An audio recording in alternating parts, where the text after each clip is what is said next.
All right, good morning, everyone. I'm gonna go ahead and get started so I can be cognizant of your time. For those of you who have joined us this morning, just this is Dr. Davis, Principal Blalack. I just want to take this time to thank you guys for joining us this morning to hear a little bit about our school improvement plan and just a brief meeting of the A through F ratings for the state. We'll start off with sharing this information from me. If you go to texasschools.gov and enter our school information, you can actually access our Texas school report cards. So once again, that is texasschools.gov. You enter our school name or our school address, and you should be able to pull up our A through F ratings. And so as we talk about our A through F ratings, just want to make clear that Governor Abbott waived testing this past spring due to the coronavirus. Therefore, our A through F ratings are the same A through F ratings from the 2000 from the prior school year. And so what I'll be going over is those ratings again, and then tell you what we're doing about it as a school to address some of the needs and deficiencies within our A through F rating. So currently our A through F rating is, we're currently a B, and in student achievement, we are a solid B. School progress, we're solid B, and then gaps, we're C. And what the biggest piece of closing the gaps is our student growth. So we're doing well with academic achievement in regards to the state grading for those categories.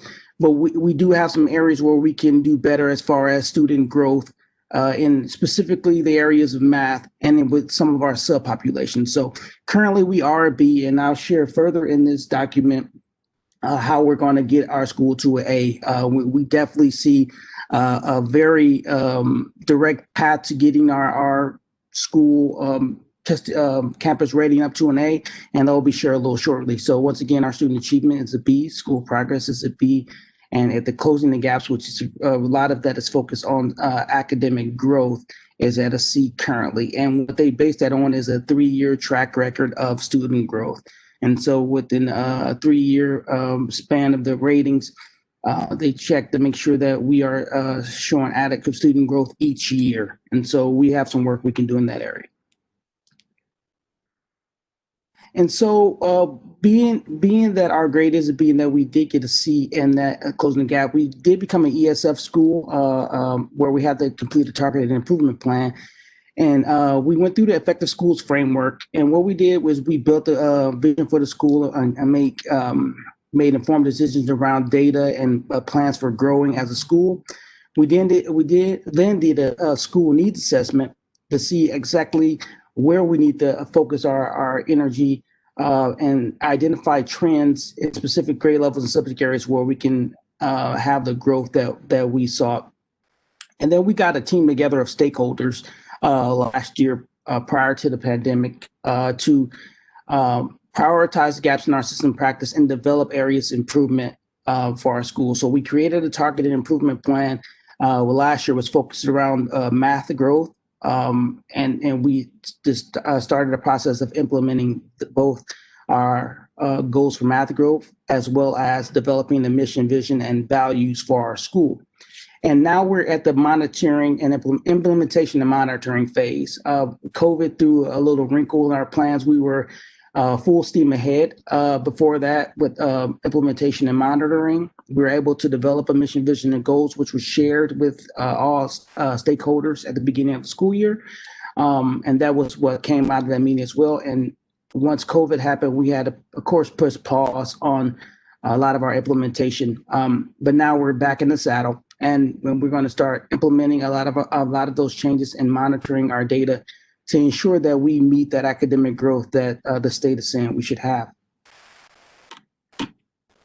And so the effective schools framework for school improvement focuses on 5 areas. That's a strong school leadership and planning, effective, well-supported teachers, a positive school culture, high-quality curriculum, and effective instruction. And what you'll see in the coming slides is that our focus has been on, we had to choose 2 goals, and we chose positive school culture, an area of positive school culture, and as well as an area of effective instruction.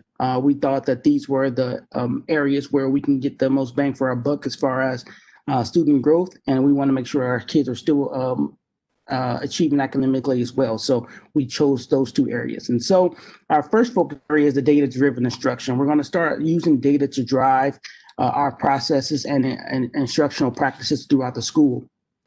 And our second area is a positive school culture. So we wanted to create a strong vision, mission, and goals and value statement that focus around a safe environment and high expectations, and making sure we integrate this into every fabric of our school.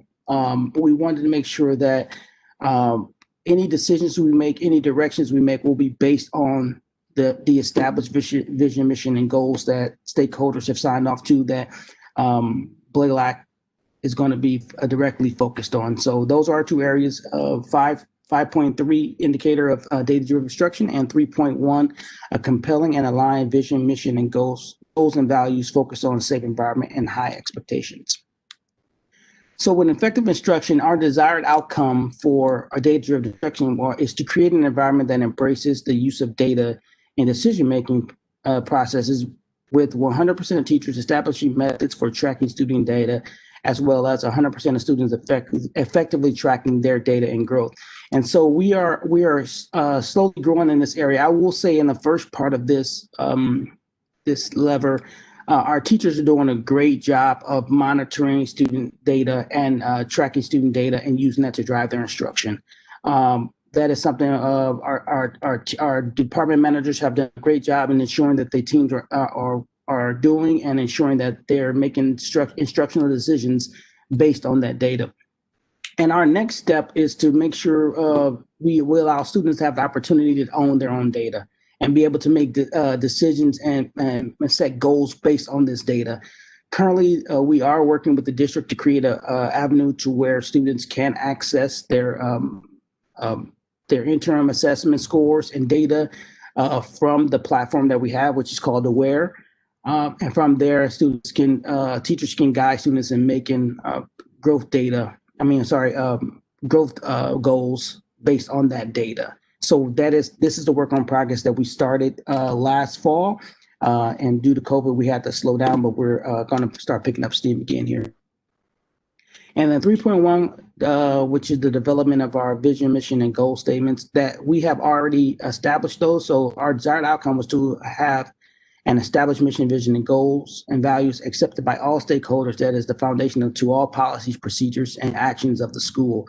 And now we are in the implementation phase of this, where we want to start making sure this is ingrained in the very fabric of the things that we do here at Blalack.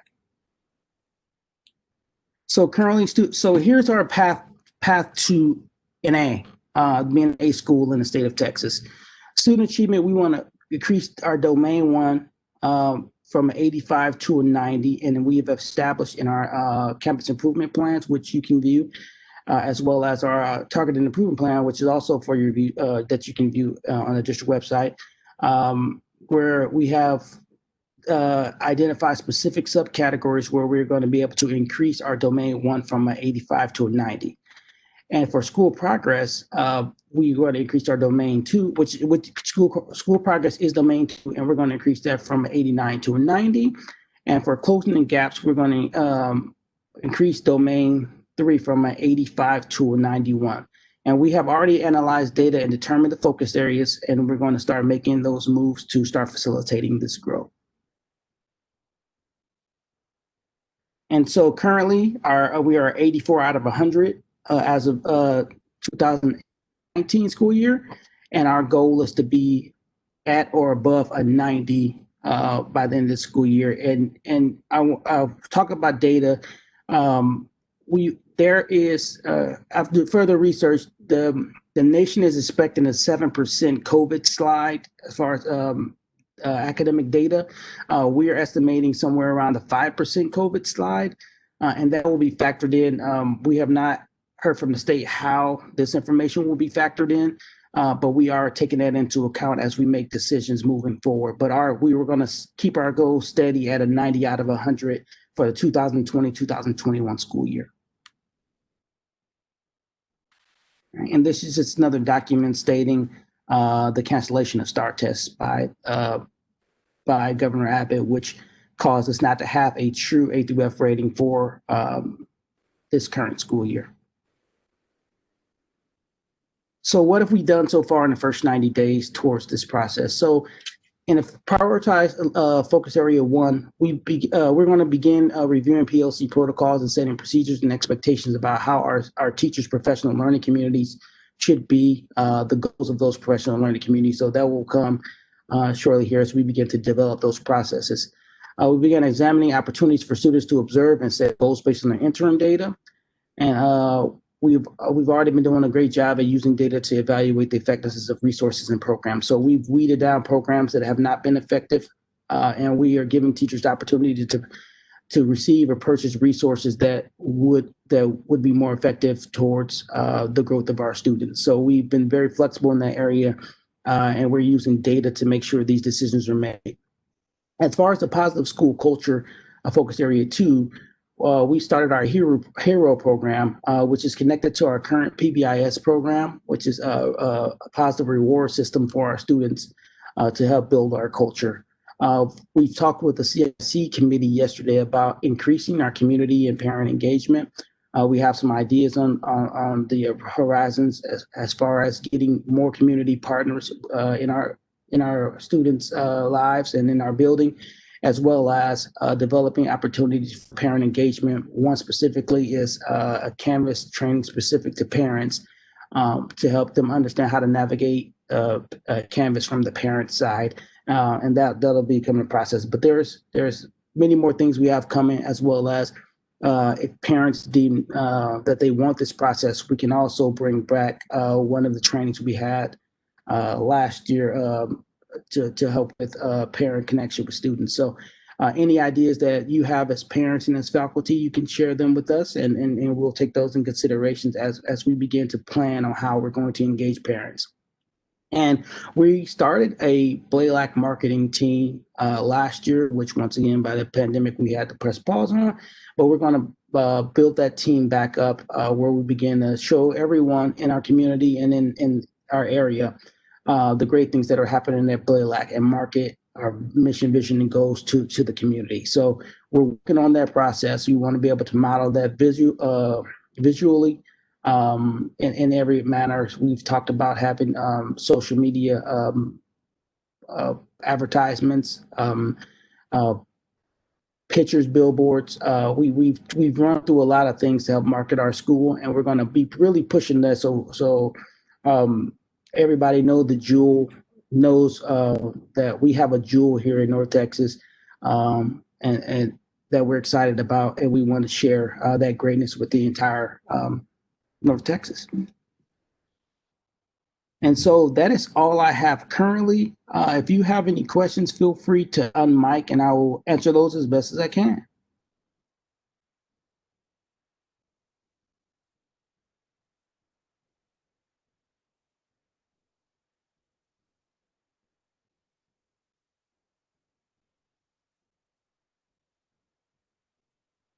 All right, with that being said, I hope you guys have a great rest of your day, and I truly appreciate you stopping by.